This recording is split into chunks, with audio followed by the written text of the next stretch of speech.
Today I want to talk about safety in your travel trailer. Michelle and I recently had a bit of a scare and a very potential fire hazard with our Airstream travel trailer. I'm Jim Fisher and this is Airstreamer. If you're watching on your television, let me grab this and pull this over for you.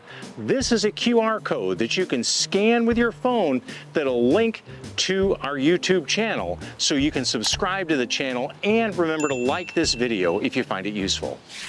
As we're parked here in the Dancing Fire RV park, we noticed coming in and out of the Airstream an odor, a pretty severe gas odor. I know that the switch valve on our propane tanks is going bad, so I knew I needed to get that. And it seemed to me that one of our propane tanks was possibly leaking. That can cause a very dangerous fire in your RV and will total the RV. Not to mention that propane fires are dangerous to all the other campers around. So I shut the gas off going into the trailer from the LP tanks, removed the shroud and the LP tanks, and yet the smell persisted. I couldn't figure out where this was coming from until I realized that directly behind these propane tanks is the battery compartment for our Airstream.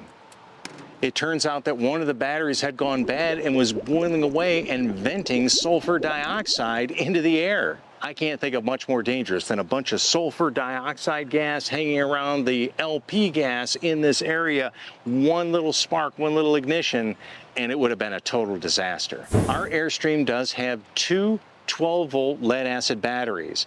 I debated at this point taking the time to change everything out to possibly lithium ion to give us a little more stay time when we go boondocking in the future. But it's going to be a couple of years before we do any serious boondocking, and these lead acid batteries will easily last 2 to 5 years. So I opted for the less expensive route. The two batteries were just over $200 to replace, and it was an easy replace for a do-it-yourselfer. What I did to ensure proper hookup of the batteries, I simply used my cell phone and took a photo of all the wiring setup to make sure that I hooked everything back up exactly the same as it was.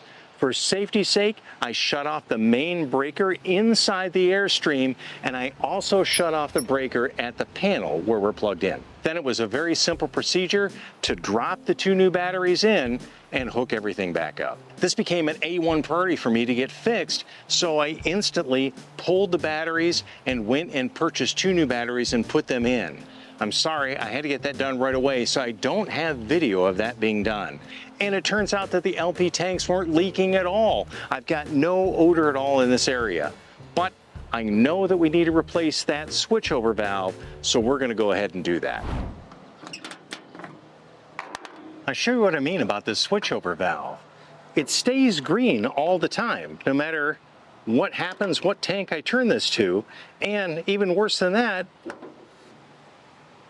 this becomes detached, and I'm pretty sure that that's not supposed to happen. Let's remove the shroud, and then we're gonna pull the tanks, and we're gonna get set up to change out this LP switchover and then the two hoses that connect to the tanks.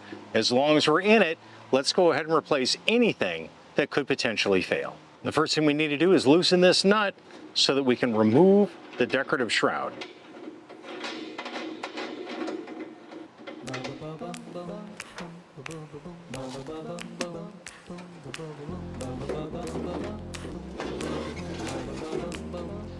Let's make sure that both gas tanks are off. So we'll turn these to close and close.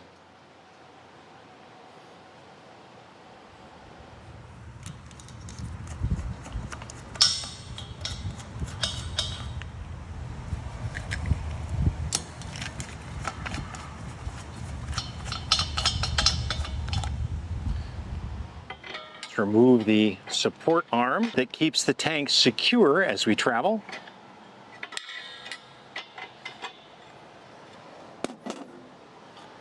And then we can lift the tanks out of the tray.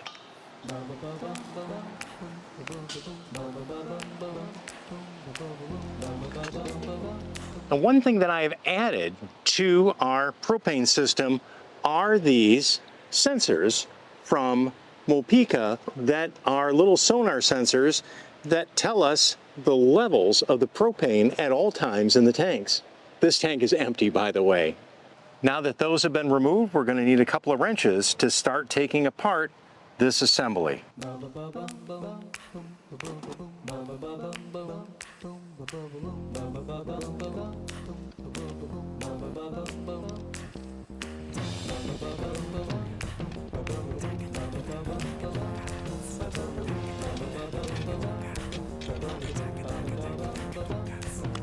It's off.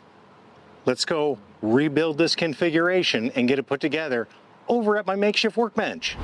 Now we're ready to do our surgery. So let's start taking off the only part we're going to need off of the old assembly, and that is this adapter.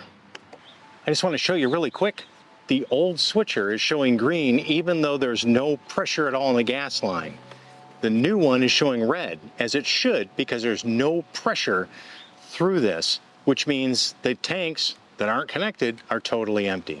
We're not salvaging any parts off of this except for the one connector, which is a pipe thread connector to a flare connector. And I just want to point out something. You can see it clearly here, and I mentioned this in another video, and I just want to put a disclaimer out. I'm not a plumber. I'm not really a plumber. I'm actually a focusing hand. But I just want to note that I had mentioned in another video how a flare fitting, which is what this size is, and it has this bevel on it, and it's this bevel that seals so that there's no leaks. There's a matching bevel on the hose and the Airstream that this hooks into. And if you put Teflon tape or pipe dope on these threads, like you need to do on pipe thread fittings, it provides just enough gappage. You can't turn it just that little bit in the flare. This angled portion right here can't tightly seat to the matching flare, and you have a potential for a gas leak. But you can see on this side that there was pipe dope applied. That's the red that's on there. And instead of this, we're going to be using gas Teflon tape to make sure that this seals well. So I said the only part we're going to need is going to be this fitting. And because we aren't keeping this, I don't care if I torque anything or damage anything, because the fitting itself isn't going to be damaged. So let's get this thing out of here. Now this 3/8 pipe fitting should fit directly into this, and it does. And again, I am just going to add just one layer of the yellow gas line tape onto that.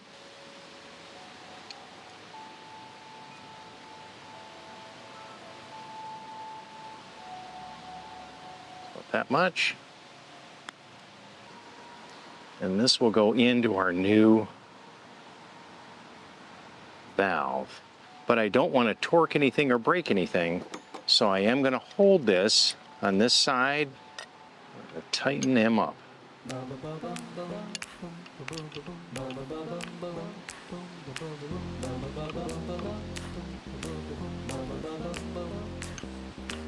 Now the next thing we're going to do is we're going to hook up our new hoses to this, because there's no point reusing these old hoses, and in fact this whole system can now be discarded. These are actually a flare fitting that I see, and it's reverse, where this is the female side of the flare and the male side is inside this. So again, on this one we're going to be using no Teflon tape or pipe dope at all.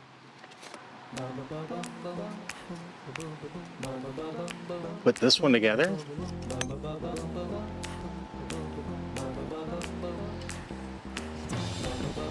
And this nut here is a 5/8, and this one is smaller. I actually don't have a wrench that's this size.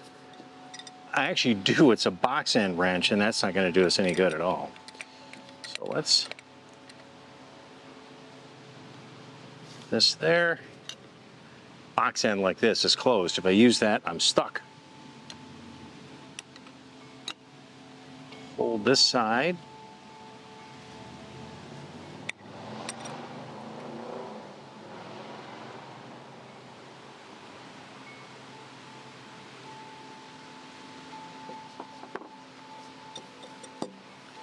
Let's get the other side put in.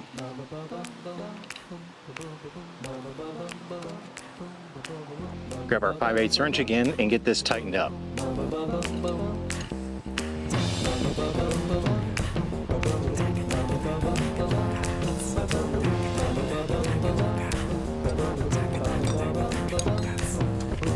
that we have this assembly together, we'll go reinstall it in the propane compartment.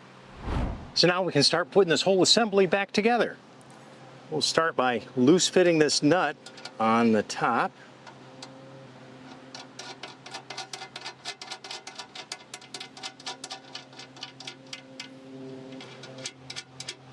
And this is just to kind of hold everything a little more steady while we're putting it together. This park is in the township of Port Huron, Michigan, which is a border crossing to Sarnia, Canada. And the expressway is right here on the other side. I don't know if you can hear any of the highway noise going on, but this park is very, very convenient for Canadian citizens who come over to the US and yet still need quick access, or people who were Canadian citizens and may have a winter home in Florida and then come up to Port Huron right here, because the Blue Water Bridge is very easy to cross over into Canada from here. But let's go ahead and put the last of this together. So we're gonna rough fit this together. Just bring this up, right like that. And then we're gonna grab our 2 wrenches, because again, we don't wanna damage anything. So we got 11/16 on the top and 3/4 on the bottom. And we're gonna tighten this nut up, snug that up so we have no gas leaks. Let's get this finally tightened up right here. And our last thing to do is going to be to reinstall the propane tanks and hook everything back up and just verify that we have no gas leaks. Now, one thing I am doing, because we have those Mopica sensors, they come with those little spacers, because this is a solid tray that the tanks sit on. The sensor actually hits that tray because the ring around the bottom of that propane tank isn't enough to fully suspend it. So I grabbed a couple of rings to put along the bottom rather than having those 3 little aluminum spacers that are going to easily fall off and be lost. So let's go grab those right now, and we're going to put those on the tanks as we replace them. These are the rubber spacer rings we're going to put on the bottom of that tank. I'm going to grab the mostly empty one right now. We're going to set it right there. And I'm going to look to verify. I have these tanks marked, tank 1 and tank 2. And in the app for the Mopica sensor, I've got tank 1 is the curbside and tank 2 is the roadside. Tank 1 is the one that is mostly empty right there. And that's going to go on the curbside, so the far side right there. So let's grab that one first. Let's pull these little spacers off. These little spacers right here. There's 1, there's 2, and here's 3, the last one right here. Let's get this guy off. Persuasion on him.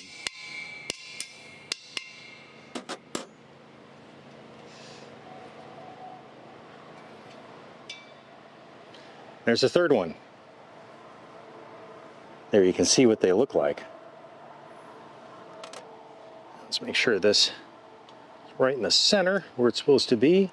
And then we're going to put this ring on. Goes right around, provides just that little bit of spacing and some cushioning on the tanks as well. So let's get the tank set back into where it goes.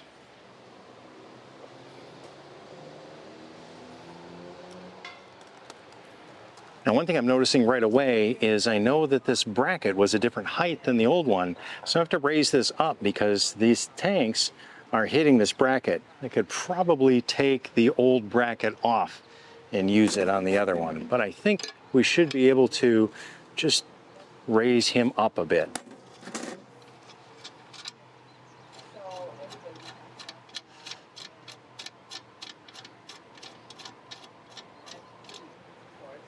Make sure that those engage right there. Now we'll grab the other tank, which is the fuller one, and we're going to do the same operation.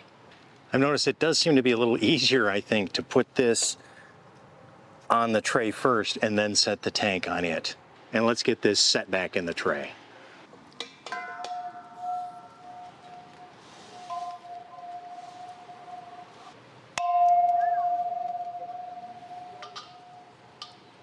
I'm going to turn the gas knob on, and we're going to see if this pressure's up and then see if this gauge turns to green. First, let's point this at the tank that I'm going to be on right there. I've got this rotated to the tank, tank 2, And we're going to turn this on, and there, right there, that went to green, so it's pressurized. We can see that. So I know that this tank is basically empty. I've got to get it refilled. This one is fine. Now the trick is to see, because I raised this up, if the whole shroud will fit on and the thing will all lock down as it's supposed to. Let's put this on first. Well, this creates an issue right here. Now that I see, I'm gonna have to change this bracket out for the other bracket in order to make this fit properly. I changed out this angle bracket from the original one that was on the new switch regulator to the one that was on the broken regulator that was on the Airstream.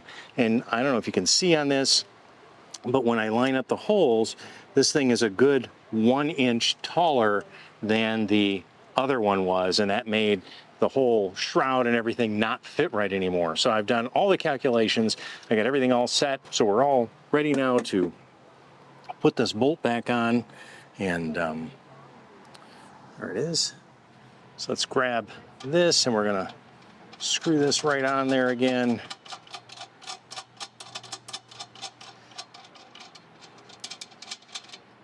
Get that all set, and make sure we're lined up to where I've got an equal gap on either side of these propane tanks. I've already fit the shroud on, so I know this is exactly where the tanks need to be. So let's get this tightened up on there.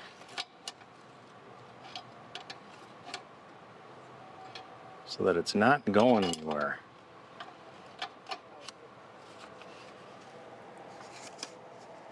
Make sure our gaps are good.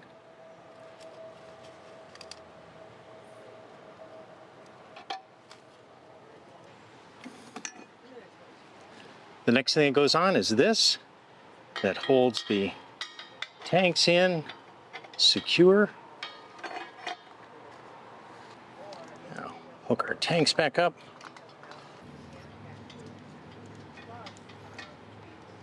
This tank, I've just turned on tank 1, and you can see that it's still red. So let's open up the other one. And we're gonna switch, we're gonna point it right over. And this tank has pressure, we're good to go. And then we're gonna put the shroud right back over this.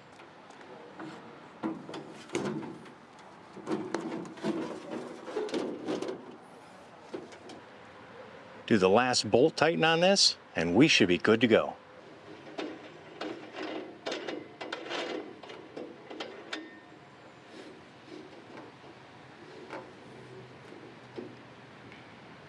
And now that we've got this done, we're going to move on to our next project. But first, if you found these videos helpful, be sure to click that like button down below. That really helps out the YouTube algorithm and helps expose this channel to more and more people. I'm Jim Fisher for Airstreamer, and we hope to see you out there on the road less traveled.